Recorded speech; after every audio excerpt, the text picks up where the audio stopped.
Boa tarde, professor. Boa tarde. Boa tarde, professor. Boa tarde. Boa tarde, professor. Boa tarde. Só tem 4 alunos, né? Tá bom. É o seguinte, esse capítulo aqui, ele vai refazer algumas partes do capítulo de estática, e aí vai colocar a parte dinâmica, tá? Por quê? Porque a gente vai usar alguns conceitos a mais e vai determinar ou especificar que os corpos já têm uma forma definida, tipo cilindro, barra e assim por diante. E no próximo capítulo, a gente já calcula as coisas específicas desses elementos chamados elementos de estrutura, tá certo? Então, nós temos aqui ainda um corpo rígido, porque o corpo elástico nós vamos colocar só na matéria 2, que é um corpo deformável. Por enquanto, é só corpo rígido. Então, por enquanto, é só rotação e translação, ok? Translação e rotação, né? Translação vem primeiro, porque é mais simples, e rotação depois. Bom, então, o que que acontece? Nós aprendemos sobre centro de massa, né? Momento estático, momento linear, força, e depois, na rotação, aprendemos sobre momento de inércia. Só que agora nós vamos calcular momento de inércia e centro de massa de figuras sólidas ou planas. Então, na prova, eu só coloquei o centro de massa de placa, né? E eu não coloquei cálculo momento de inércia. Agora nós vamos, nessa prova, calcular momento de inércia de algumas figuras. E depois, no capítulo 7, que depois desse, a gente vai usar como tabela, mas não vai mais calcular. Por enquanto, só calcula nesse capítulo. Tá bom? Então, nós já vimos aí o conceito de corpo rígido, né? Análise no plano e no espaço. Então, agora esse corpo vai ter uma forma definida, tá? Vai ter um sistema de coordenadas compatível com a sua forma, tá? E a gente vai descrever matematicamente o movimento dele, tá certo? E calcular aquilo que a gente precisa para descrever o movimento, né? Centro de massa, momento de inércia, velocidade angular, coisas do tipo, tá certo? Então, nós vamos olhar aqui, do ponto de vista do corpo rígido, você tem um ponto, ou um monte de partículas, ou um bloco, ou um fluido, então você vai ter uma coisa chamada centro de massa, certo? Então, o que que acontece? Como tudo é centro de massa, aqui nesse monte de partículas, aqui também vai ter um ponto aqui, que pode não ser em cima das partículas, que é centro de massa. Então, vai ter um centro de massa aqui, aqui, né? Aqui. Então, se ele não se deformar, então, tudo vai ser em relação ao centro de massa. Se ele se deformar, aí você vai ter um movimento das outras partículas em relação ao centro de massa. Quer dizer, as partículas andam em relação ao centro de massa. Se for só o centro de massa, só tem a trajetória, né, de cada uma delas. Por quê? Porque o restante segue o centro de massa. Aqui no caso do corpo rígido, segue. No fluido, não. Mas o fluido tem um movimento que se chama laminar, onde todo mundo segue um movimento de um único caminho do fluido. Tá? Mesmo no fluido que se deforma, ainda ocorre uma situação muito parecida, como se fosse um bloco se movimentando por um todo. Ok? Bom, então, nós temos as equações de todas as 3 leis da rotação e da translação para massa, para uma partícula, sistema de partícula, um sólido e um fluido. Ok? Nós fizemos isso. O que acontece? Agora, nós vamos acrescentar alguns detalhes sobre a forma desse corpo, né? Então, a gente chama de movimento, né? Quando você tem alguma coisa que está se deslocando, né? Então, você tem um estado A, né? Aqui, deixa eu colocar aqui na canetinha que fica mais fácil. Estado A, e vai aparecer um estado B. Seja o que for do estado A do estado B, só o fato De sair de A para B, isso se chama movimento. Então, esse movimento pode ser uma temperatura, certo? Pode ser uma posição, né? Certo? Pode ser um ângulo. Então, tudo isso representa um movimento. Então, o que é movimento? É a transição entre dois estados. Tá? Basicamente é isso. Porque a gente pensa que movimento é só se a partícula andar. Não, mas dentro, por exemplo, de um giro também existe um movimento. Na temperatura, né, as partículas estão ligadas ao movimento também. Tá? Então, desde os tempos mais remotos, quer dizer, desde a antiguidade, os filósofos se indagam a respeito do motor primeiro. Por quê? Né? Porque o movimento, né, ele existe na natureza, e nós também podemos produzir um movimento, empurrar uma cadeira, uma mesa e assim por diante. Mas a gente sabe que os movimentos, eles vêm das colisões entre os corpos e das forças e ações transmitidas, certo? Então a pergunta é, quem foi o primeiro movimento? Quem deu o primeiro movimento? Né? Então essa é uma pergunta da filosofia, ok? Então, esse primeiro que deu origem ao universo não pode se movimentar, porque senão tem outro que movimentou ele. Por quê? Porque uma coisa move outra, que move outra, que move outra, certo? Então, por exemplo, né? Você pode pensar, você se alimenta, você digere a sua comida, você tem força para movimentar a sua cadeira, para estudar, né? Você tem força para trabalhar. Então, de onde veio a origem da sua força? Dos alimentos. De onde veio os alimentos? Das plantas, dos animais. De onde vieram os animais? Entendeu? Então, você vai fazendo uma cadeia até o primeiro, tá? Então, o cientista coloca o Big Bang, né?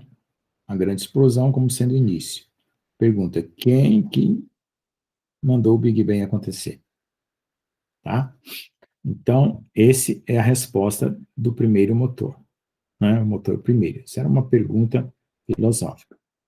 Mas é importante lembrar disso, ok? Então, entende-se por movimento qualquer mudança que pode ocorrer em um corpo no decorrer do tempo. Então, qualquer mudança, né, que ocorre em um corpo no decorrer do tempo, ok? Isso a gente chama de movimento. O movimento é resultado no caso particular que a gente vai estudar, é deslocamento de uma massa no espaço enquanto o tempo decorre, né? Porém, não tem nenhuma desconexão, ninguém está sozinho, né? Espaço, tempo, né? E massa vão trabalhar junto. Não existe espaço sem massa, massa sem espaço, nem tempo sem massa. Tudo está junto, por isso que se chama movimento. Ok? Atrás do conceito movimento, né, depois vem a velocidade. E com a velocidade, você já diz que ela percorreu um espaço no tempo. Então, taxa de variação da posição no tempo. Então, essa definição, a variação aqui, ó, é o delta. Posição é o S, né, em relação ao tempo, que é o delta T. Então, aqui já dá origem a esse conceito. Então, essa definição aqui já dá origem a essa fórmula matemática. Essa fórmula matemática vai dar origem a uma equação, que vai dar origem a uma tabela, e que vai dar origem a um gráfico, certo? Entendeu? Então, é assim que funciona. Conceito, né? Definição, equação, tabela e gráfico. Tá certo? Então, vê lá. O movimento geral de um corpo pode ser de translação, que a gente já estudou, rotação, vibração das moléculas, né? A gente viu lá que as molas dos átomos, né? Podem vibrar, então isso aqui pode transladar, pode girar e também pode vibrar, né? Translação, rotação, deformação. Só acontece para corpos deformáveis, né? Claro. E não rígidos. Aí nós vimos a quantidade de movimento, né? Vimos que a derivada, a força e a derivada da quantidade de movimento vai dar uma variação de massa no tempo e uma variação de velocidade no tempo. E vimos que essa variação de velocidade no tempo é uma aceleração. Então, eu uso esse V ponto, né, para especificar que é uma derivada no tempo. Então, por exemplo, f' de x, né? Aliás, f' de x é o quê? df dx, derivada no espaço. Agora, por exemplo, v ponto, o que eu estou chamando de v ponto? dv dt. Então, eu economizo essa derivada com um ponto, economizo essa derivada com uma linha, tá? É uma anotação também. Então, quais são os tipos de movimentos que a gente tem? As forças naturais, como o vento, por exemplo, e as forças provenientes de ação humana. Então, o cara ele vai pular aqui, né? Existe o movimento dessa prancha, existe o movimento do corpo. Esse cara aqui está fazendo uma força nessa placa aqui. Então, esse aqui são forças humanas, aqui é força natural. Todas elas produzem movimento. Usando a notação de m ponto, fica a derivada do tempo. Então, fica m ponto v mais mv ponto. Então, usando essa notação, simplifica essa equação. Quando vocês verem esse ponto em cima, né, da letra, saiba que é a derivada do tempo. Então, nós vamos ter aí a ação humana, né, e a ação natural, tá, que vai produzir variações de velocidade ou deformação. Ok? Então, nós temos um corpo aqui. Agora vamos definir algumas coisas específicas para esse corpo, né? Como a gente está querendo o caso dinâmico, né, dinâmico, o que é caso dinâmico? É diferente do estático. O estático, isso aqui era igual a zero. Agora, o dinâmico tem que ser diferente de zero. Então, tem que ser o quê? Vale da massa vezes a aceleração. Tá? Somatória das forças restantes tem que dar massa vezes a aceleração. Ok? Então, o que acontece? Vamos para esse caso dinâmico. Então, nesse caso dinâmico, você vai ter uma translação mais uma rotação, né? Vai dar um movimento composto. Ele gira e roda. Aí, o torque, né? Somatória dos tórax não vai ser nulo, né? Então, no caso aqui, ou vai ser I alfa, ou vai ser F vetor R, né? Como a gente já viu. Tá? Mas não vai ser igual a zero mais, porque o zero era no estático. Tem um exemplo aqui, está um peão rodando, né? Esse peão ele pode andar pela mesa e ele está girando ao mesmo tempo. Tá? Então, movimento de translação. Se for uma barra, olha lá, ela vai para cima ou para baixo, para um lado ou para o outro. Tá? Esses são os movimentos básicos. Aí você calcula massa vezes velocidade, e a força é a derivada desse daqui, né? E esse aqui é a derivada do S, né? Então tem o S, que é o mr, né?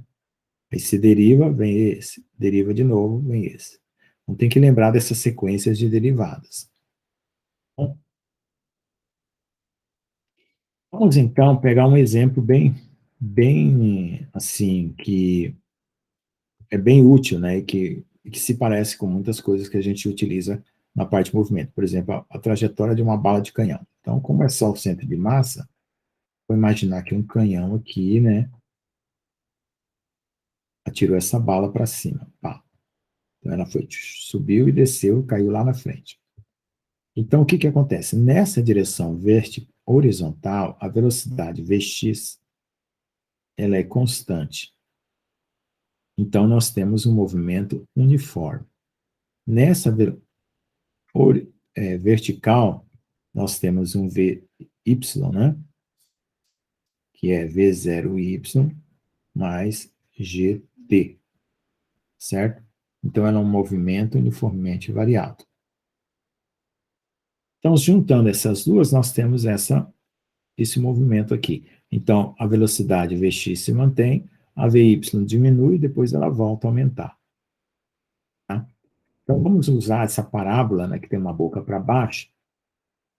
A boca para baixo é o zero da parábola, x igual a zero. E aqui, x igual a x máximo. Então, como é que a gente constrói a equação de uma parábola sabendo os pontos que ela corta? Você pega, subtrai o valor, né, 0 menos x, e a x menos x máximo. Você fazendo essa subtração, E multiplicando, você tem a equação da parábola. Quando a parábola corta nos dois pontos, né, e ela não está suspensa, por quê? Porque quando ela está aqui, ó, certo? Você tem aqui, ó, ela sobe e desce. Então, tem dois pontos aqui, que são esses dois aqui, e o ponto de corte. Então, uma equação de uma parábola é do tipo ax quadrado mais bx mais c. Esse é o ponto C. Então, no caso aqui, ela está de cabeça para baixo. Então, esse ponto aqui, né, esses pontos coincidem um com o outro. Ó, certo? Esses dois pontos são o mesmo. Então, nesse caso, o C é igual a zero. Então, só fica ax quadrado mais bx. E quem que é o b? É o x máximo, né? É esse ponto aqui. Aí, eu quero saber que ponto que ela está passando lá pelo zero, que a velocidade é zero. Então, eu derivo isso aqui, igual a zero, né, e tiro o valor aqui do x máximo. Aliás, o ponto, né, não do x máximo, mas usando o x máximo, o ponto em que o y é máximo, né, que é o ponto lá de cima da parábola. Usando esse tamanho aqui, x máximo. Aí, eu encontro que é x máximo sobre 2a. Então, eu pego aquela distância, x máximo, né, divido por 2a e vou encontrar esse y máximo aqui, ó. Esse x, tá? Então, que é x máximo sobre 2a. Bom, aí o que que acontece? Eu volto com esse valor, que é um valor de x, substituo na parábola. Aí eu vou encontrar o quê? O y máximo, né, que é esse aqui. Então, eu encontro esse x, porque eu derivei em relação a zero, encontro o y, aí eu sei exatamente esse ponto, a coordenada xy dele. Né? Então, a coordenada x máximo é igual, aliás, o x do meio é x máximo sobre 2a, e o y do meio, né, que é x máximo ao quadrado sobre 4a. Né? Que é essa coordenada bem aqui do meio. Então, como eu sei já descobrir quem é esse ponto, descobrir quem é esse ponto, descobrir o ponto do meio, descobrir quanto que vale esse coeficiente, então agora eu vou comparar com a equação da velocidade, né? Que é do movimento uniforme e do movimento uniformemente variável. Eu quero saber o seguinte, essas quantidades aqui, o que que elas representam aqui na equação? Nessa e nessa. Então, ó, se eu substituir o tempo dessa equação, né, eu obtenho ele, substituo na segunda, certo? E desenvolvo a equação, tá? Vai aparecer vários termos, vou cancelar, né? Para x igual a zero, y igual a zero, ele fica só isso aqui, né? Aí x máximo, eu já substituo o x máximo, né? Olha lá, o a, coeficiente angular da parábola, é g sobre 2vx ao quadrado. E o x máximo é vy sobre vx, v0y. E o y máximo, ó, é isso aqui. Eu cancelo esse daqui com esse daqui, né? Vai ficar, ó, vai ficar GH vezes V0 ao quadrado Y sobre 2, né? Eu passo o G para cá, né? Eu multiplico por M. Então, olha só, o que que é isso? Energia potencial. O que que é isso? Energia cinética. Tá? Então, quando é que a energia potencial se igualou à energia cinética? Né? Lá em cima, naquele ponto lá, do Y máximo, né? Então, aqui. Ela subiu, ela só tinha energia cinética aqui embaixo, e lá em cima ela só tem energia potencial e depois volta a cair de novo. Então, ó, nesses pontos aqui é que obedece essa lei aí que você já conhece, né? Que é queda livre, né, dos corpos, mas agora juntando com a parte horizontal, né, dá esse lançamento oblíquo, né? chamado de bala de canhão. Então, veja só, o que eu estou fazendo aqui? Então, eu tenho a energia total, que é a energia potencial, mais a energia cinética. Então, essa parábola também poderia ser obtida pela energia, tá? Então, nós temos três formas de obter, né? Pela própria equação da parábola, pelas equações movimento, né, as equações de movimento, e agora pela energia, né? Se eu tivesse equacionado pela energia, eu também chegaria no mesmo resultado que eu cheguei antes. Bom, então esse é um exemplo aí de um movimento de corpo rígido. Agora, por exemplo, se ele tivesse sendo atirado, né, com uma rotação, certo? Então aqui foi só uma translação, e aqui teria uma rotação. Então eu teria que considerar movimento composto, né? Mas essa parte da translação já está aí para cima. Então, nas rotações, quais são as rotações possíveis? Se fosse um plano, só tem essa rotação possível. Ele não pode rodar para dentro, né? Por quê? E não tem esse eixo aqui saindo fora do papel, então só pode girar assim. Em três dimensões, ele pode girar em torno desse eixo, em torno desse eixo, em torno desse eixo. Então, tem três rotações. Então, quando eu descrevo a velocidade, ela é a variação do espaço no tempo, né?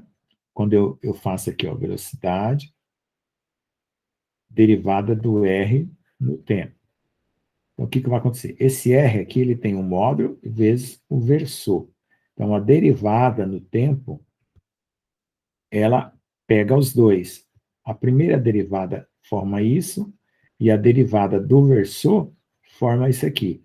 Então, vira numa parte de translação e rotação. Então, qualquer movimento, né? Qualquer movimento vai estar dividido numa translação e numa rotação. Tá? Isso que está dizendo aqui. Não pode esquecer. E tem que ter uma velocidade angular também. Né? Então, se você tiver um movimento de rotação pura, que não tem a parte da translação, né, a velocidade na ponta, né, vai ser a velocidade angular vezes esse raio aqui. É isso que ele está dizendo. Movimento de rotação pura. Aí, esse eixo, como ele pode estar no espaço, né? Por exemplo, vamos supor que ele está girando aqui, ó, ômega.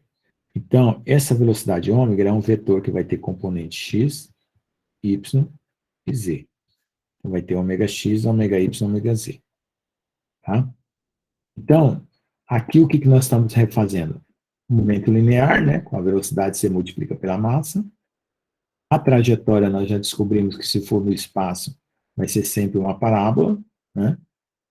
Momento linear e força, né? Que é a massa vezes a aceleração. Ora, a aceleração, né, que seria a derivada dessa equação toda, foi, apertei a derivada dessa equação toda. Então, veja só, essa equação ela tinha dois termos. A derivada gerou aqui, ó, esse termo, mais esse termo, né? Então, agora, se eu derivar esse mais uma vez e esse mais uma vez, como cada um tem dois pedaços, vai gerar quatro. Então, um, dois, três, quatro. Então, a parte que depende do raio, né, vai ter o aumento do raio, né, e essa velocidade aqui, que é a centrípeta, né? Aí aqui vai ter a parte que depende do ângulo, esse aqui é o alfa, né? A aceleração angular, né? No caso, aqui com o alfa, e uma aceleração chamada de Coriolis, que é um efeito de sistema de coordenadas. Tá bom? Então, aí, ó, para um corpo, né, em rotação ou um corpo em translação, né? Aliás, com uma velocidade ou com uma aceleração, né, você vai poder calcular isso aqui. Agora, se tiver uma rotação, você vai pegar o R, vetor V, né, que já foi calculado lá, e aí, colocando essas operações aqui em evidência, ó, vai aparecer momento de inércia vezes o ômega, tá? Como a gente já tinha visto. Só que agora, esse momento de inércia, por estar em três eixos, corpo aqui, por exemplo, um cilindro, está aparecendo em três eixos, vai ter várias componentes, tá? Então, eixo X, eixo Y, eixo Z. E esses outros cruzados aqui, ó, eu vou explicar depois. Então, o que seria esse eixo X, esse Y, esse Z? Vamos pegar um cubo que dá para ver melhor. Então, se eu girar um cubo nessa direção, vai ser o eixo X. Se eu girar nessa direção, vai ser o YY. Se eu girar nessa direção, vai ser o ZZ. Então, os outros vai ser mistura, né?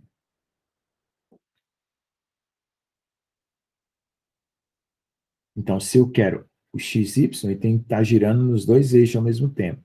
O XZ e assim por diante, tá? Então, isso aí depois eu mostro. Aí, bom, se eu tenho o momento angular, eu também vou ter o torque, né?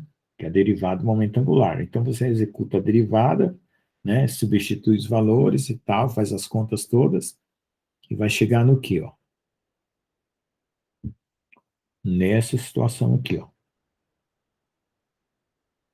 Tá? Ok? Então, esse aqui é um movimento composto. Se eu juntar m com r quadrado, né?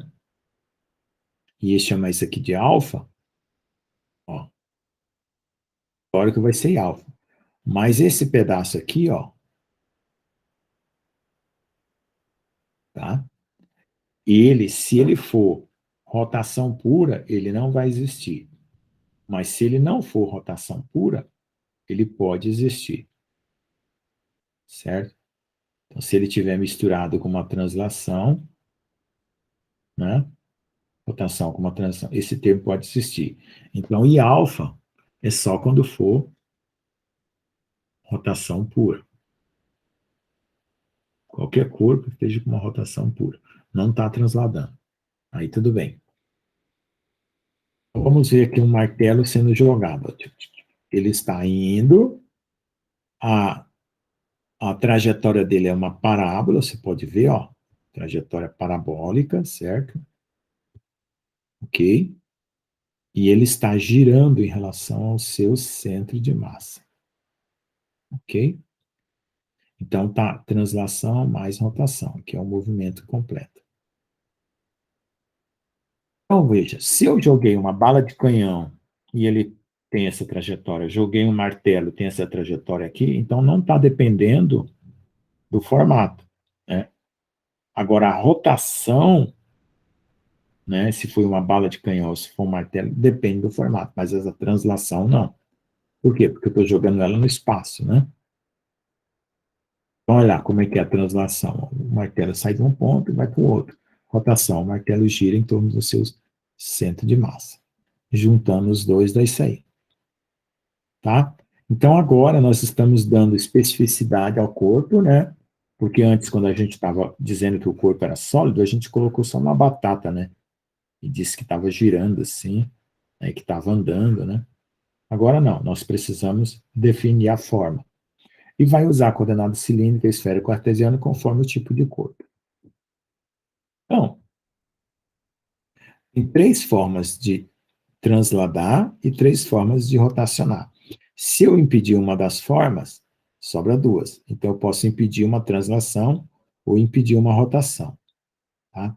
Esses impedimentos vão se chamar restrições. Tá? Tá bom? Vamos ver.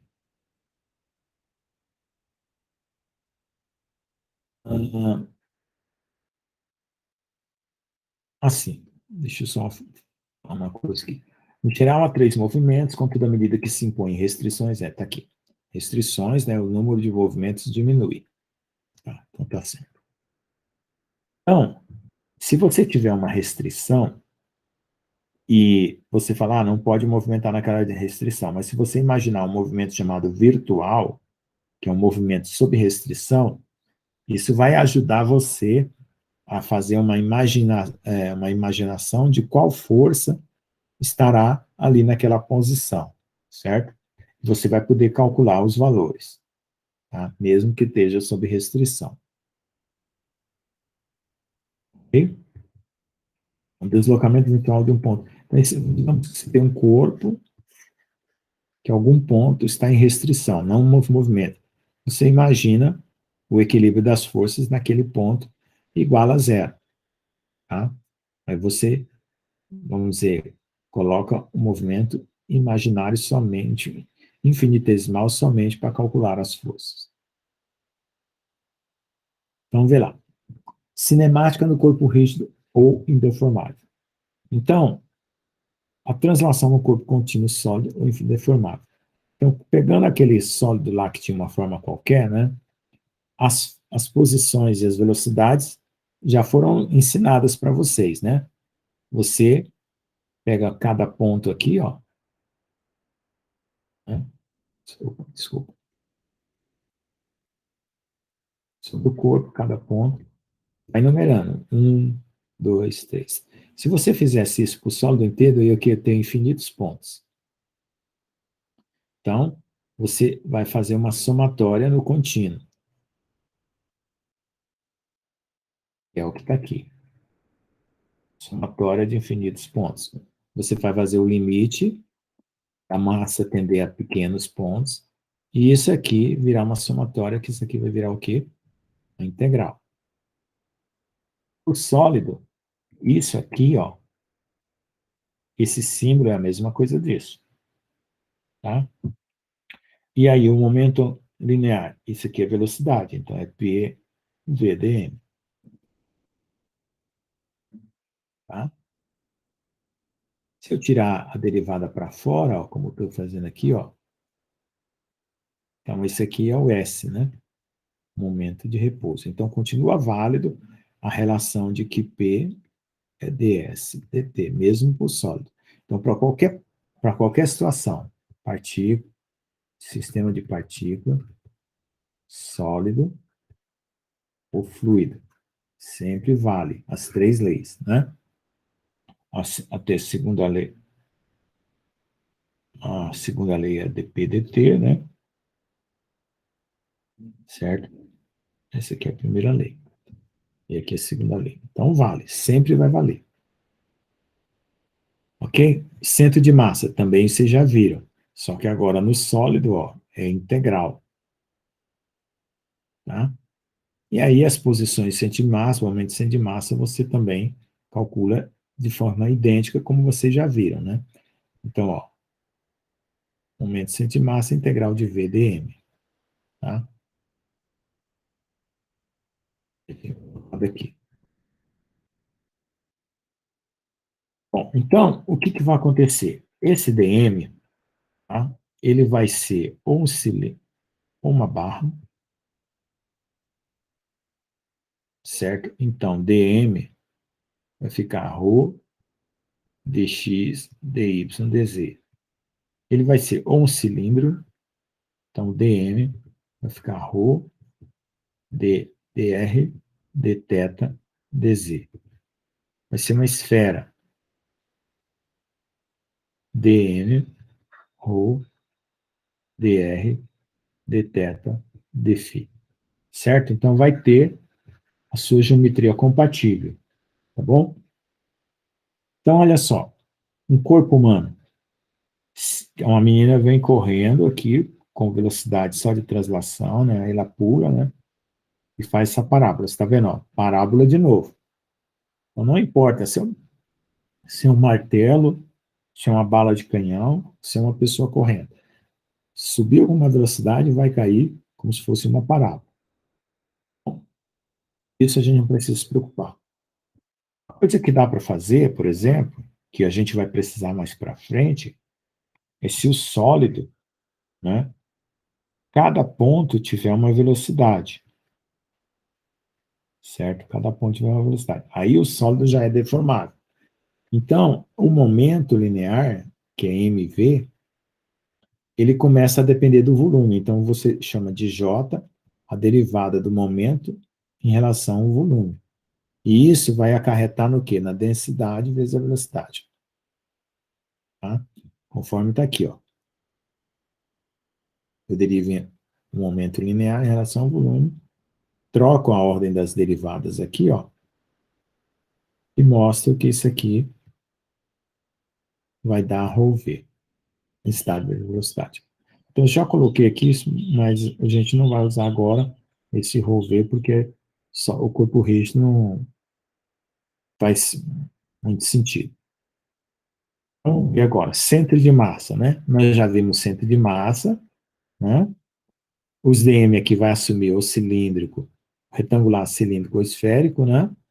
As três coordenadas do centro de massa. Então, você vai multiplicar vezes a massa vezes a velocidade, né? Você vai ter um momento de cada um. Ora, se o centro de massa for de uma figura unidimensional, um fio, por exemplo, você vai ter uma forma de calcular. Se for uma placa, essa placa pode ser quadrada, retângulo, triangular. É um 2D. Esse é um D. E se for um 3D, pode ser um cilindro, né? Pode ser uma barra, pode ser uma esfera. Então é 3D. Todos eles aqui é 3D. Então, como é que vocês vão calcular? Então, você vai chamar de densidade do fio, densidade da placa, densidade do volume. Substituindo lá, ó,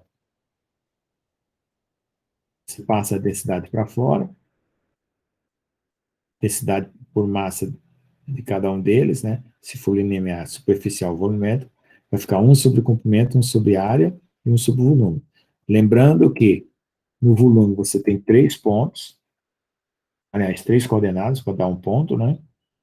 Na superfície tem 2 e na linha você só tem 1. Então, como é que você determina o centro de massa aqui, ó? Essas figuras, tá? Já está bem no centro. Mas a gente vai fazer exercício mostrando que realmente dá a metade do comprimento. Por exemplo, isso aqui for o comprimento L, o valor do centro de massa aqui é que dá L sobre 2.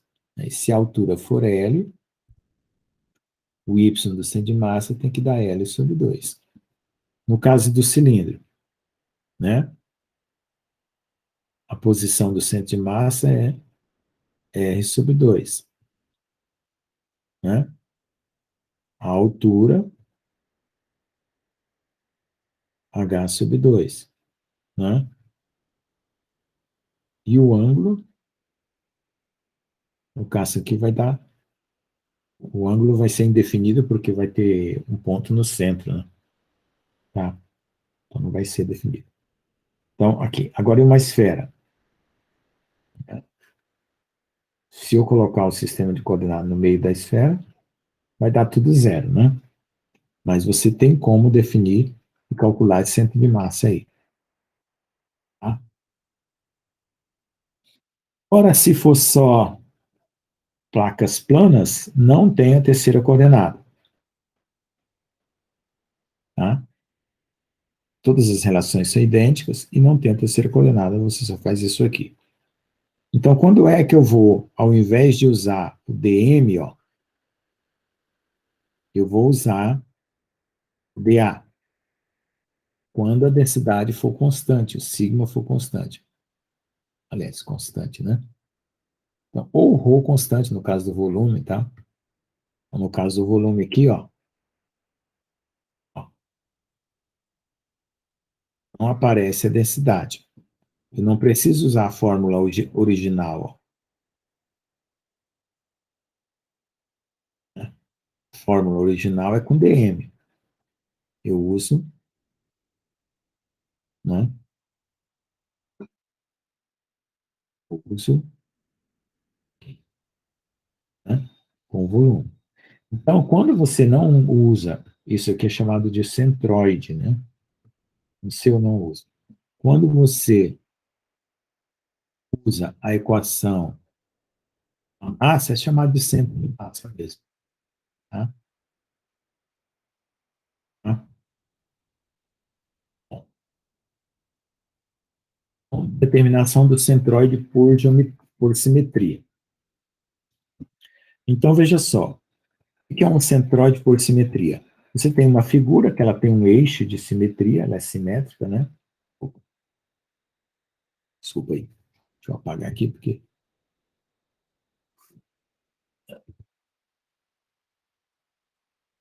Então, você tem uma figura que ela é simétrica em relação a um eixo, aí você traça outros eixos de simetria, né? No ponto que encontra, vai ser o centro de massa. Então, essa figura é a mesma coisa. Essa e essa. Então, para uma pedra, por exemplo, de uma pedra, né, você não consegue fazer isso, tá certo? Então, se você traçar as linhas assim, ó, uma hora a linha cruza num ponto, outra hora cruza no outro, ó, certo? Então, você não consegue dizer onde está o centro de massa. Por quê? Porque não tem simetria, tá? Então, aí você teria que fazer o quê? Um cálculo, né? Somando todos os pedaços, né? O centro de massa seria somatória de todas as coordenadas x vezes a massa m, né? Dividido pela massa total da pedra. A coordenada centro de massa y, somatória de todas as coordenadas y desses pontos, né? De todos os pontos, vezes a massa de cada um deles, dividido pela massa total. E a z também é a mesma coisa. Zm sobre massa total. Então, você teria que fazer isso. Por quê? Porque não dá para fazer por simetria. Ok? Todo mundo acompanhando aí o que eu estou falando? Já está perto de terminar o capítulo. Ó, se for uma figura sólida ou se for uma figura plana, ó, figura plana ou figura sólida, também vai conseguir fazer por simetria. Então, vamos calcular o centro de massa de um retângulo para provar que está bem no meio. Provar matematicamente, né? Então, esse retângulo tem lado A e altura H. Vamos lá. O centro de massa é o quê? O DA. Né? Aqui, ó. XDA, YDA. Então, ó, quem que é o DA aqui, ó? É um pedaço de X, pedaço de Y. Então, essa área aqui é o DA, né? DX, DY. Então, juntando esses aqui no XDA, ó, XDA, YDA, vai dar isso aqui. E divide por 1 sobre A, porque, ó, X é 1 sobre A, integral de XDA. Y, 1 sobre A, integral de YDA. Então, nós estamos partindo daqui. Então, vamos colocar aqui o DA. O que vai acontecer? Ó? Eu primeiro integro, né? Como era x dx e dy, né? Eu já integro 1. Então, o dy que tinha aqui já virou y. Né? Para a primeira integral. O dy aqui ficou x, y, dx, né? X, y, dx. O segundo aqui, ó, como já tem y, dy, eu integro, fica y quadrado sobre 2. Y quadrado sobre 2, certo? Então, fica uma integral desse jeito, outra integral do outro jeito. Aí, o que vai acontecer? Ó? Eu vou integrar de 0 a A, porque eu estou em x, né? Ele está valendo de 0 até A em x. E vou integrar, né? Quando for em x, quando for em y, de 0 até H. Então, a parte em x, ó, vai de 0 até A. Então, fica 1 sobre H, porque o y foi integrado em H, né? Então, ficou H, x quadrado sobre 2, de 0 até A. E a parte em y, né, ficou y quadrado sobre 2, que é H, né? E o x de 0 até A. Vai ficar, ó, quem que é a área? A área é A vezes H, né? Aí cancela esse A com esse A, né? Esse H com esse H, ficou A sobre 2.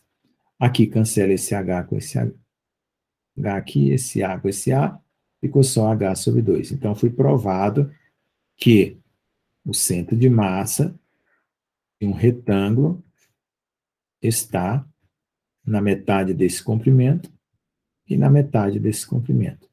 Aqui. Certo? Então, foi feito certo. Vamos fazer por um triângulo.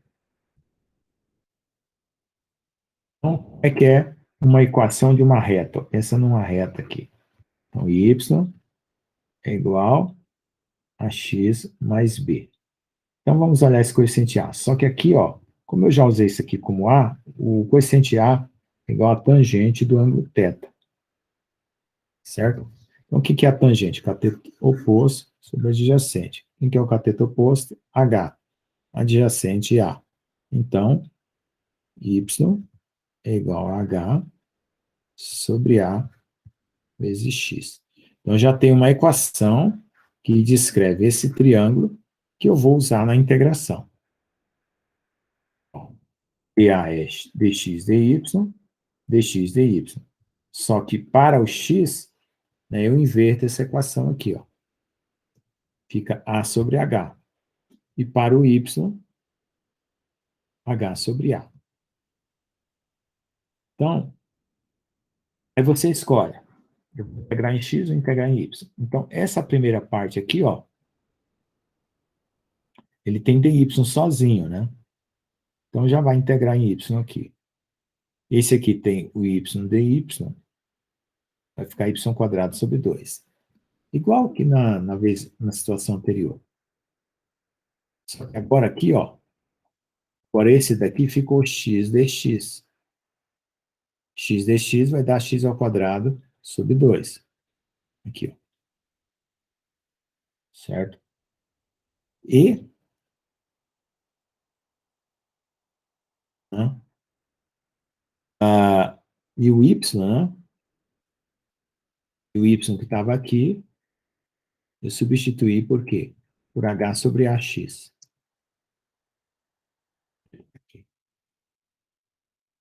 Essa segunda integral aqui, y quadrado sobre 2.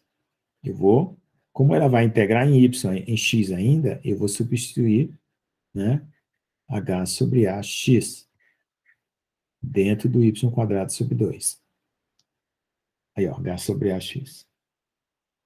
Aí fica h ao quadrado, a ao quadrado sai para fora, x ao quadrado, dx ao quadrado.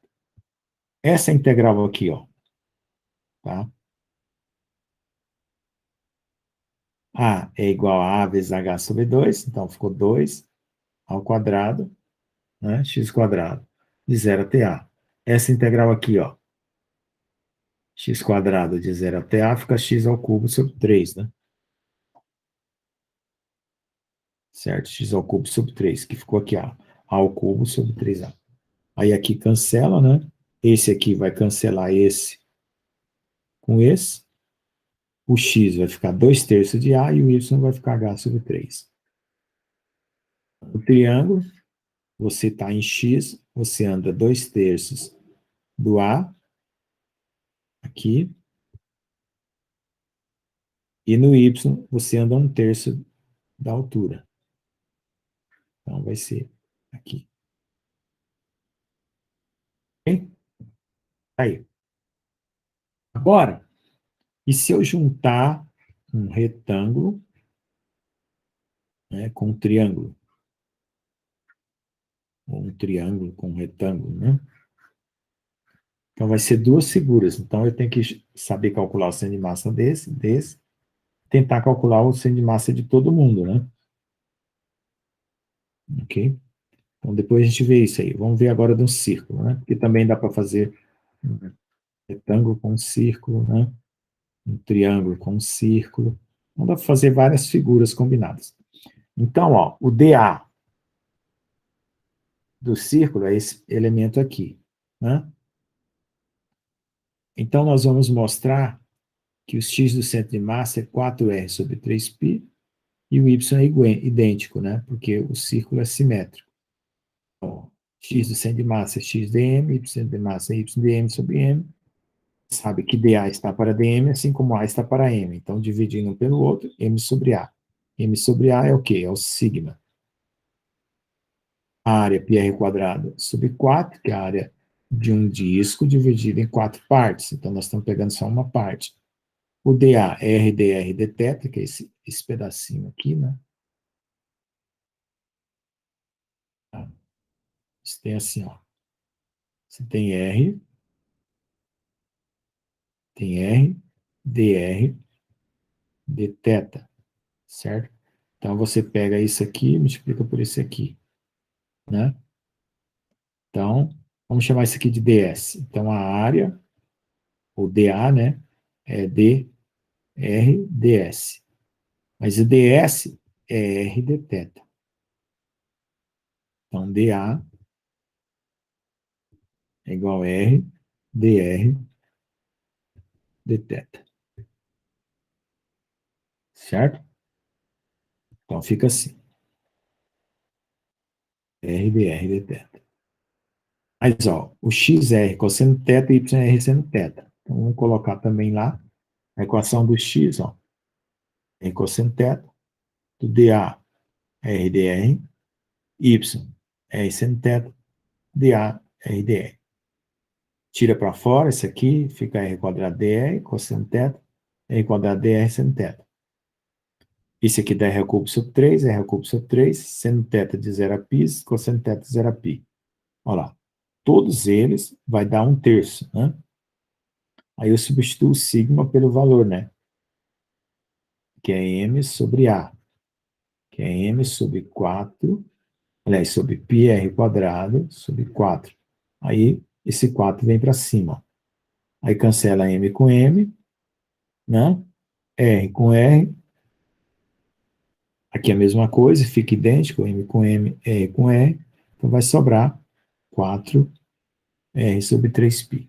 Então é o centro de massa de 1/4 do disco. Aí, ó, como eu tenho outras figuras, né, do triângulo eu coloquei aqui, né, do quarto do disco eu coloquei aqui, só que aqui é π, né? Tá faltando π aqui. Não apareceu. E aqui o quarto de elipse, né? Quarto de elipse.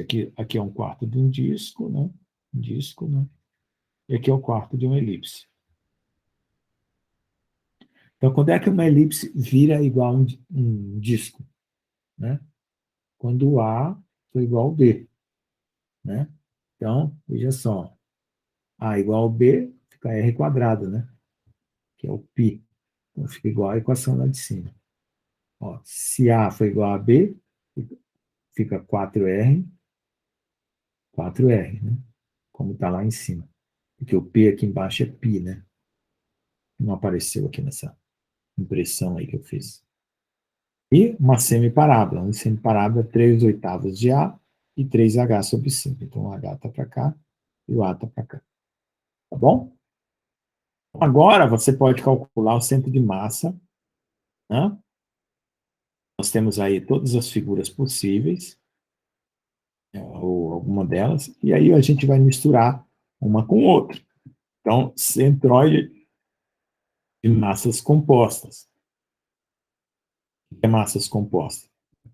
Você tem um pedaço que é uma figura, mas outro pedaço que é outra figura. Vai ter o centro de massa x1. Opa, ficou maluco. Espera um pouco. Você vai ter o centro de massa x1, y1, né? Altura y1, distância x1. Vai ter o centro de massa x2, altura y2. Então, o que você vai fazer? Ó? Vai ter a área A1, a área A2. Então, fica x1, A1, mais x2, A2, dividido pela área A1 mais A2. Isso vai dar o centro de massa do conjunto. É diferente daquela forma individual que eu tinha xi, né? Do centro de massa era igual a xi delta m, né? Sobre m, né? É diferente, somatória, né? xi mi, né? Y do centro de massa, somatória de yi MI sobre M. É diferente, porque esse aqui é o individual. Esse aqui são duas placas. Então, ó, é isso aqui, ó. Você soma o centro de massa de cada uma delas, multiplicado pela sua massa, né? Como é massa que vai ter a mesma densidade, aí vai se cancelar. Densidade, por isso que vai aparecer uma área se for uma superfície, que é esse pedaço aqui. Se for um volume, né? X1, V1, X2, V2, V1 mais V2. Certo? É isso que vai acontecer. Então, nós estamos fazendo aqui um pedaço de fio, mais outro pedaço de fio, mais outro pedaço de fio. Então, tem o 1, 2 e 3. Então, densidade linear. Um pedaço de uma placa, mais outro pedaço da placa, densidade superficial. Um pedaço de um volume, mais um pedaço de outro volume, com um pedaço de outro volume. Então, vai ter 3 coordenadas. E a densidade e a posição de massa de cada um deles. Tá? E considerando que a massa do fio é λm1, da disco é sigma, você pode fazer em termos das áreas, ó, esse lambda vai cancelar com esse lambda, esse sigma cancela com esse sigma, e aí você vai ter em função do comprimento, em função das áreas, né, que é o que eu falei, ó, x1, x centimassa, x1 A1, x2 A2, dividido por A1 mais A2. Y de centimassa, y1 A1 mais y2 A2 dividido por A1 mais A2. Eu estou fazendo do disco, da placa, porque é o metade, né? Se você tirar uma coordenada, você cai no comprimento. Se você aumentar uma coordenada, você cai no volume. Isso que eu estou fazendo aqui. Vamos fazer aqui a mistura, né? Uma placa e um triângulo. Isso, né? Conforme mostra a figura 6,27. Onde é que está a figura 6,27?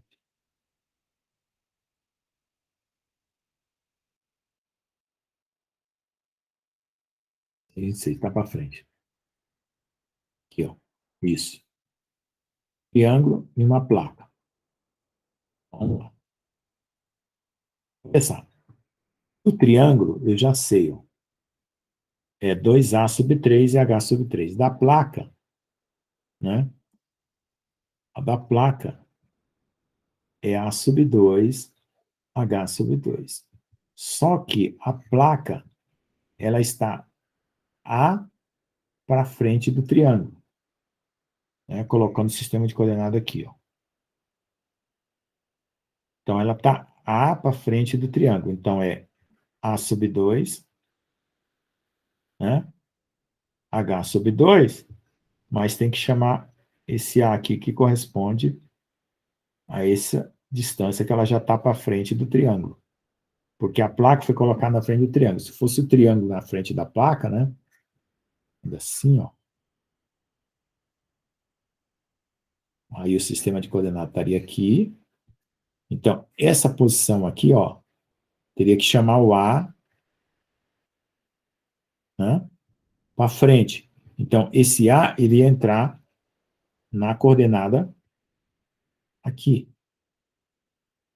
Certo? Mas não, ela entrou na coordenada aqui, ó. Porque é a placa que está na frente do triângulo. Aí, ó, x1A1, x2A2, A1 mais A2. y1A1, y2A2, A2. Aí quem que é o x1 do triângulo? 2/3. Né? Esse valor aqui, ó, da placa, ficou A mais A2, dá 3A2, tá aqui. Quanto que é o y do triângulo? 1/3. Quanto que é o y da placa? 1/2. Dividido pela área. Quanto que é a área do triângulo? BH sobre 2, vezes BH. Então, fica 2/3 de ABH sobre 2, aí vai cancelar, né? Todos os BHs vão cancelar, né? Vai ver que vai cancelar. Aí, na coordenada x, vai aparecer 11A sobre 6. Na coordenada y, 4H sobre 6. Ficando, né? Cancela isso com esse. Dá 11A sobre 9. Cancela isso com esse.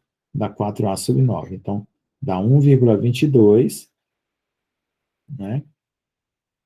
Então, anda um pouquinho, 22 aqui, e o H, aqui tem um H que é H, metade do H está aqui, um pouco abaixo da metade. Então, o centro de massa da placa vai estar aqui. Um pouco para frente do A e um pouco abaixo da metade. Certo? Então, desenhei. Ficaria aqui, ó, se tiver metade aqui, 0,4 está aqui, seria aqui. Ok? Então, gente, na próxima aula, eu vou fazer exercícios de momento de inércia. Vocês têm que aprender a calcular qual centro de massa, momento de inércia dessas figuras aí. Ok? Então, aqui foi só um exemplo para vocês saberem que pode cair na prova. Agora, por que que eu estou calculando o centro de massa, momento de inércia dessas coisas? Porque, ó, por exemplo, se ele estiver em movimento, né, de translação, vai fazer uma parábola, e de rotação, né, certo? Então, o que que vai acontecer? Essa placa vai girar, né? Supondo aqui que ela está aqui, ó. Ela vai girar. Então, ela vai girar em torno de quê? Desse centro de massa, tá? Então, esse é o movimento de uma placa. E se for um corpo rígido, também é a mesma coisa. Ok? Por isso que nós estamos já calculando a posição do centro de massa, tá? Para usar na translação mais a rotação. Agora, vamos ver aqui, ó. Movimento de translação de corpo rígido em sólido rígido deformado. Era uma placa, se eu colocar um sólido, né, vai ter 3 coordenadas, né? A situação é a mesma de antes, né? Eu repeti as equações praticamente, né? Mesmas equações. A primeira lei aqui, né? A segunda lei está aqui. E se for rotação? Né? Rotação de um sólido. Eu vou considerar a rotação pura, certo? O movimento linear vai ser dado pela rotação pura aqui, ó. Aqui. Porque você tem um sólido girando em torno de um eixo e você quer saber o momento linear de um ponto da periferia no raio R. O momento angular é P vetor R. No final das contas vai ficar o quê? Ó? I ômega, porque é rotação pura, certo? E se você fizer, né? I ômega, né? Aqui. Se você fizer a integral, né? Seu I, ó, vai ser uma integral de R quadrado dm. Então, agora, nós vamos calcular, assim como o centro de massa lá, ó, assim como o centro de massa que a gente fez, ó.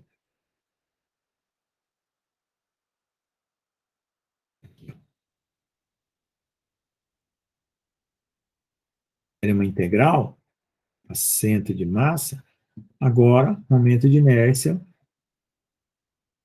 né? Fazendo todas as passagens, né? O angular está aqui, a inércia vai ser aqui.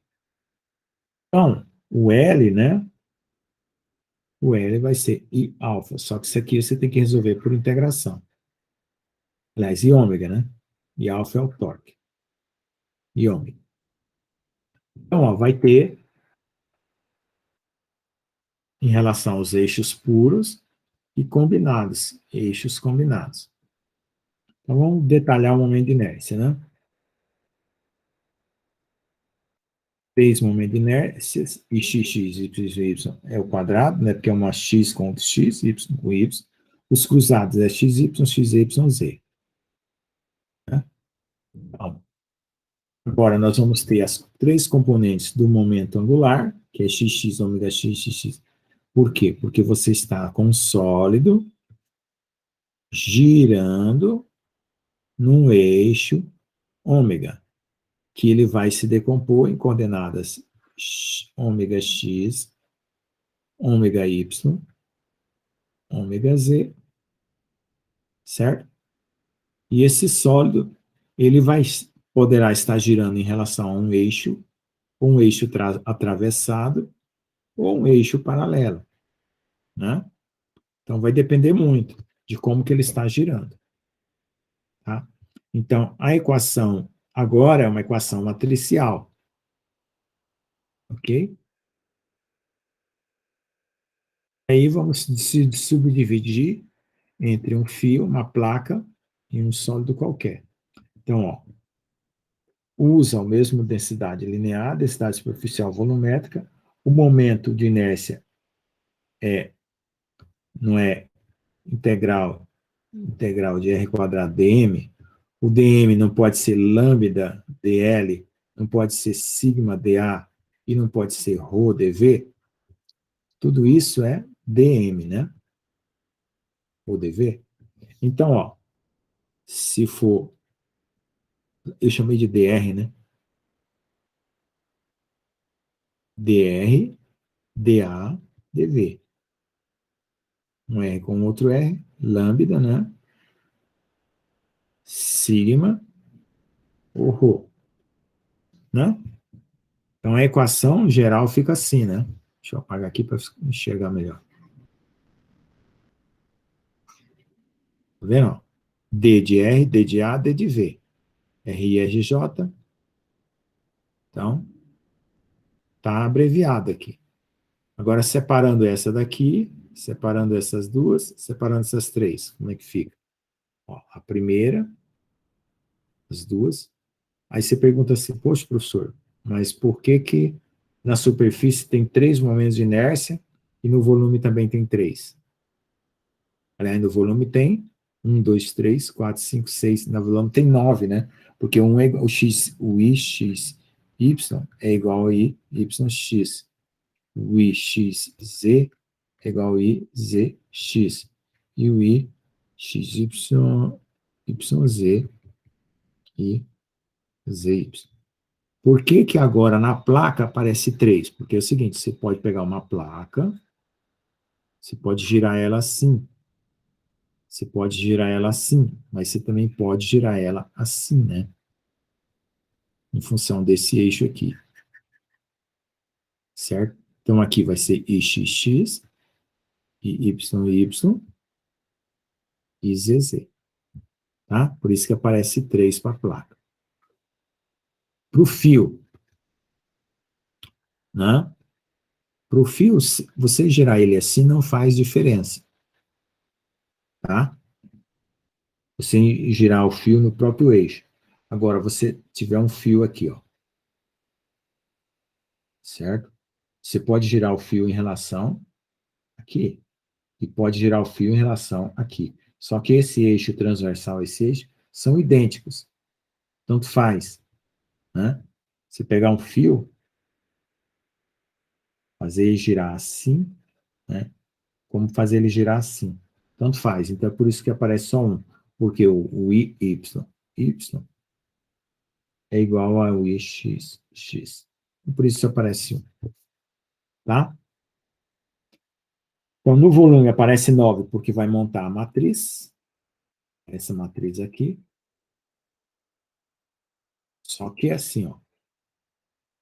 Esse é igual a esse é igual a esse é igual a esse. Então, reduz para 6, né? Porque fica, certo? 1, 2, 3, 4, 5, 6. Isso que reduz. Certo? Considerando o material homogêneo, que ele tem uma densidade constante, sai para fora das derivadas. Aí o momento de inércia, né? Fica M sobre L, M sobre A, M sobre A, M sobre V. Né?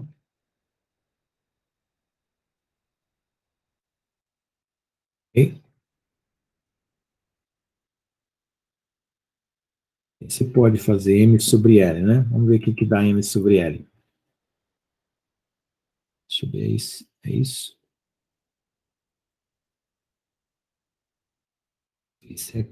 Ah, não, tá aqui já. Eu não sei porque eu botei lá, acho que eu errei lá. Bom, aí ó, ou você vai fazer momento de inércia e xx integral de x quadrado dm, ou você transforma o seu dm, deixa eu apagar aqui, x quadrado dm, ou você transforma o seu dm em lambda dx, que é o que ficou aqui, certo? Aqui, você vai fazer esse, né? X quadrado dm, só que o dm aqui é sigma dA, certo? Sigma dA. Então, ou você integra em dm, ou então você vai integrar integral de sigma dA, né? Que aí você vai transformar o seu dA em dx dy. Aí vai ficar o que, ó? X ao quadrado dx dy. O outro, o dA está aqui, ó. O dA está aqui. Então, é x quadrado, outro é xy, y ao quadrado. Tá? Aí no volume, né? Deixa eu só voltar aqui uma coisa que eu... Ah, xy e xx, xy, y quadrado, tá bom. É idêntico aqui. Eu sei que estava diferente. O volume, você vai ter x quadrado, y quadrado, z quadrado. Então vamos ver como é que funciona aqui. Vamos pegar um cubo.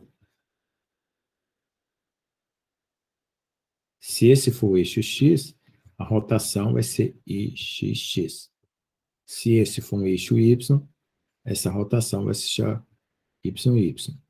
E se eixo for um eixo z, a rotação é izz. Aí você fala assim, ó, professor, e esses cruzados aqui, ó? Cruzado é quando o eixo tiver cruzado. Por exemplo, você tem um cubo aqui, ao invés de você girar nesse ou nesse, você usa um eixo meio inclinado. Quando você usar inclinado, você está misturando duas direções. Você pode estar inclinado para cá, inclinado para lá, inclinado para cá. Então, você vai estar inclinado do x com y, inclinado do x com z, do y com z. Aí você vai usar esse movimento. Quer dizer que o movimento ele não está acontecendo nos eixos puros, né? Por isso que aparecem outros momentos de inércia. Bom, deixa eu ver aqui se deu tudo certo. Sim. Certo. Então, vamos lá. Deixa eu pegar agora aqui, então, um bloco. Lá, os momentos de inércia do bloco. Um bloco tem lado A e B e C, né? Olha lá. 1 sobre 12 mb ao quadrado, mais c ao quadrado, b ao quadrado, c ao quadrado. Você está vendo, ó, que esse bloco tem os momentos de inércias parecidos, né? Por quê? Porque se você girar assim ou girar assim, né, é muito parecido, certo? Os momentos de inércia. Em cilindro, você pode girar assim, você pode girar assim, você pode girar assim. Então, ó, no eixo Z, que é esse eixo aqui, tem esse valor. No eixo X, que é esse, e esse, tem valores iguais. Né? Porque ele girando para cá ou girando para cá é a mesma coisa. Cone é a mesma coisa, né? Você pode girar no eixo Z, que vai ter esse valor. Se você girar nesse eixo e girar nesse eixo, vão ter iguais. Agora, a esfera, você gira nesse a mesma coisa, gira nesse a mesma coisa, então só tem um. Porque os outros dois são iguais a esse. Aqui é um diferente dos outros dois. É um diferente dos outros dois, entendeu? A placa. Pode girar na placa assim, a placa assim, a placa assim, ó. Tá vendo? Tem 3 lá. E aí, ó, na placa, ó, em relação ao eixo Z, ele vai ser a soma desse com esse. Ó, só juntar esse com esse, dá esse aqui. Tá bom? Um disco, mesma coisa, ó lá. Tá? Você pode girar o disco em relação ao centro ou em relação à periferia. Aí você já vai ter só essa diferença aqui. Um anel, você pode girar aqui, girar aqui, girar aqui. Tá aí. Fio. A qualquer corpo, em qualquer forma, nós vamos poder calcular o momento de inércia. Ok? Então, os produtos de inércia, como eu falei, que são esses fora da diagonal, né, eles vão ser representados, né, por esses valores aqui. Tá? Volume, né, para superfície por volume, superfície por volume. Ó. Então, 2, então eu coloquei de forma geral. Tanto faz se superfície, volume. Olha lá, quando é que você vai estar usando o produto de inércia? Quando você estiver girando num eixo inclinado. Tá certo? Aí, ó, se você fizer uma rotação em relação ao eixo X, o seu corpo está aqui.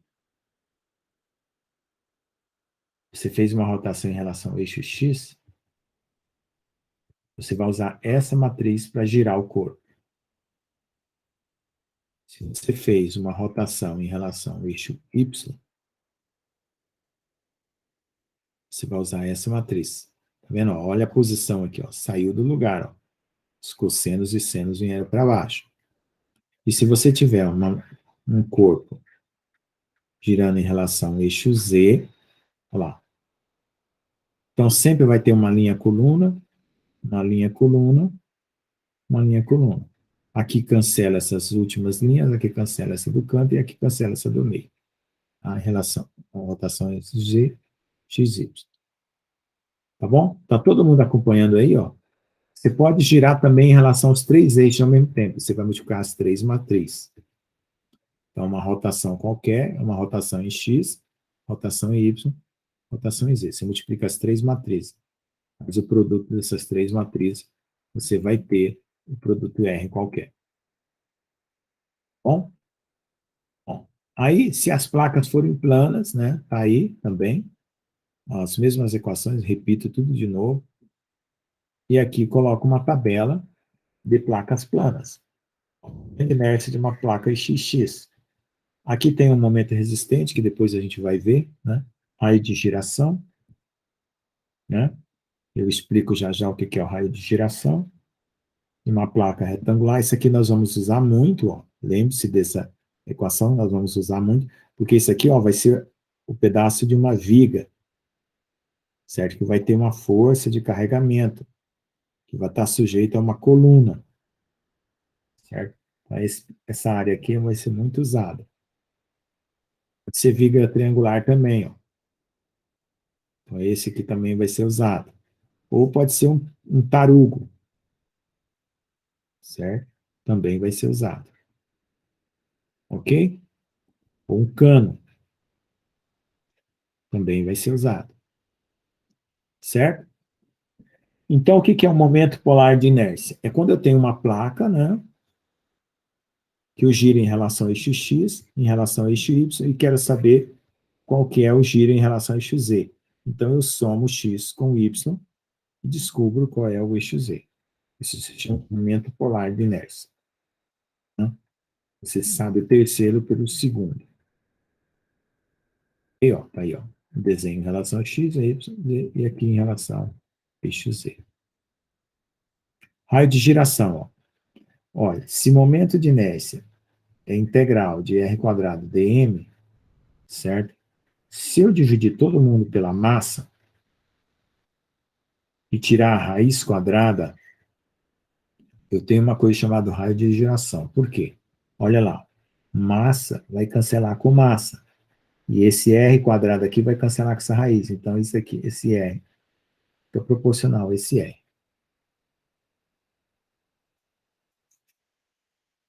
Certo? Então, ali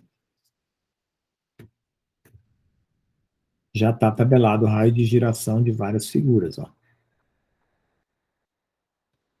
Tá? Ok?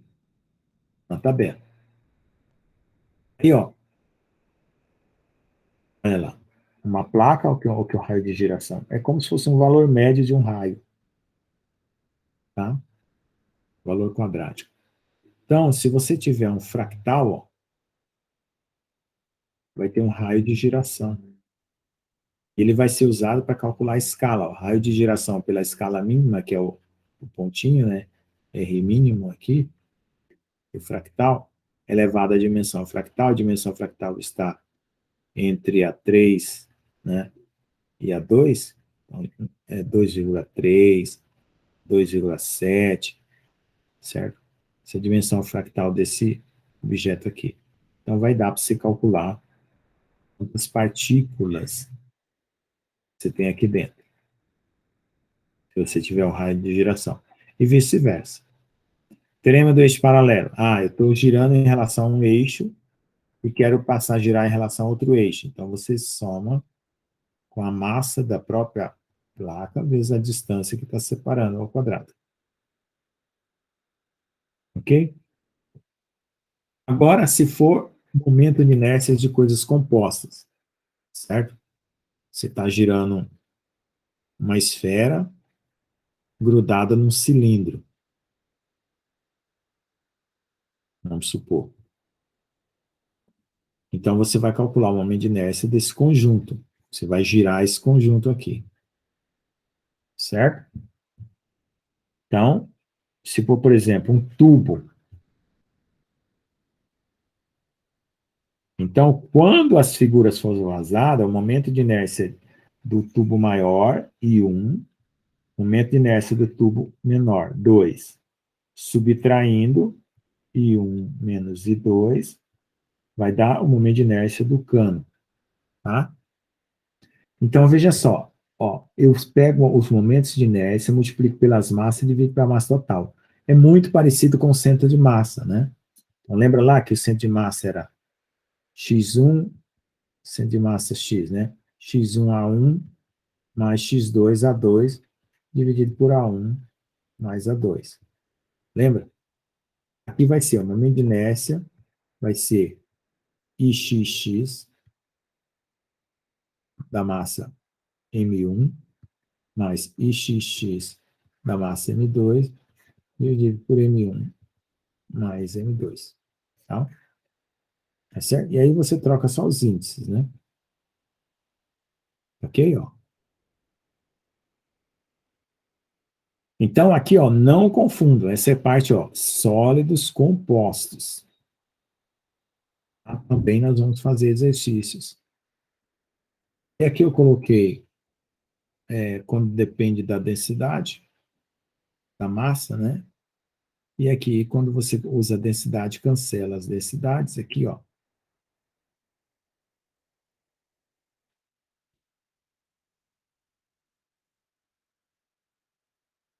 E aí vai depender só do comprimento, da área ou do volume.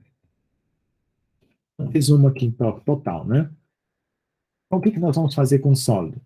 Calcular o momento linear, a força, calcular o momento angular, vai lembrar que tem um momento de inércia que vai usar de tabela, ou vão usar o cálculo. Ou se for composto, né? Que são dois momentos de inércia ao mesmo tempo. O torque é a derivada disso aqui, que também pode ser calculado usando também o momento de inércia, vezes a aceleração angular. Energia cinética também usa o momento de inércia. A potência é o torque, vezes o ômega. Então, como o torque é I alfa, vai ficar I alfa ômega, né? Também usa o momento de inércia. Então, a massa vezes a aceleração, né? E a energia cinética mv quadrado sobre 2 e potência, força vezes volume. Tá? Então, vamos pensar num motor. O motor tem um eixo cilíndrico que está girando uma dada velocidade, certo? Vamos supor que um eixo de um motor. Então, como é que você vai calcular a potência? Pelo torque, ó. O torque do motor é a força que o motor tem vezes o raio, né, que é esse raio aqui, certo? Você vai calcular o torque.